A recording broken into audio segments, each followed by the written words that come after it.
waxaa maanta inoo farxada inaynu dhex taaganahay garoonkii cusbaa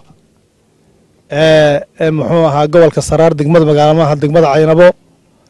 oo sidaa uu suduwaha iyo sheegeen gudoomiyaha ku xigeenka gobolkuba faysku qaybtiisii hore dhamaatay sida aynu warbixinta ku hayno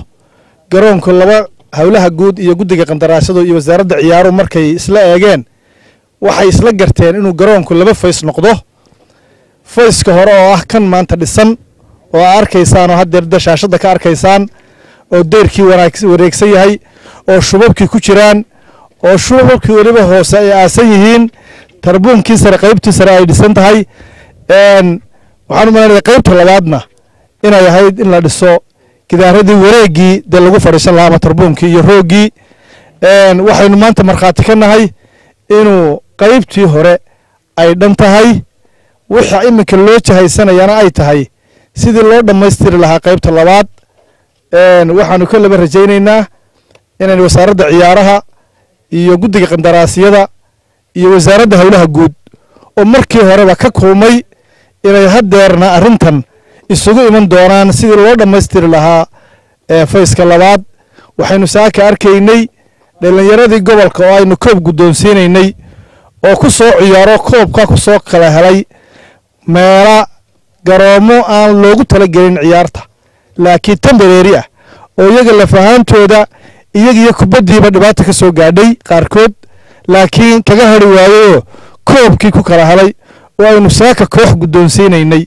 waxaanu rajaynaynaa dhalinyaradan u sheegaynaa inay dhowaan ugu bushaaraynaynaa inay dhowaan ku ciyaari doonaan hadday orodkii tahay insha allahu iyo hadday tahay tii muxuu ahaa basketka iyo hadday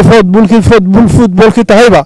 inay dhowaan garoonkani dhex taaganay baaxadiisa oo ka mida garoomada Somaliland runtii ugu waaweyn inay dhowaan ku ciyaari doonaanna dhalinyarada saaka iyagana waa ugu bushaaraynaynaa wasiirka maaliyadda oo hore hawshan runtii xil isaga saaray oo wasaaradahaana runtii u qaabilsan inay runtii mar walba tacabka qaranku waxa weeye waa mashaariicda haraysa weeye marka laga reebo waxa weeye gunooyinka shaqaalaha iyo ciidamada ee qoraxda loo taagan yahay wasiirka maaliyaddana waxaanu runtii ku faraxsannahay inuu isaguna runtii halkan horena tacabka u galiyey iminkana uu dhammaystiri doono wasaaradda maaliyaddu isagoo la kaashanaya wasaaradda hawlaha guud iyo wasaaradda ciyaaraha iyo guddiga ku shaqada lahaa madaxweynaha jamhuuriyadda Somaliland aad baan ugu hambalyeynaynaa inuu arrintii uu ku ballan qaaday inaynu maanta dhex taaganahay iyadoo dhisan oo inta yar la dhammaystiri doono oo amarkii ka bixiyey qoraalkii raaciyey hawshaana sidii lagu bilaabay maantana ay gabagabo ku dhowdahana madaxweynena aad baan ugu mahadcelin ugu hambalyeynaynaa shacabka gobolka Saraarna waxaan leenahay garoonkani waa dhammaanayaaye idinkuna ilaashada isuduwaha iyo wasaaradda ciyaaraha iyo gobolka iyo dhalinyaradana aad baan ugu mahadcelinaynaa runtii sida isu barbar taagan yihiin sida iyadan garoonkiiba dhismin ay maalin walba runtii kooxi uga qayb galayaan oo isugu keenayaan oo ku abaabulayaan iyagana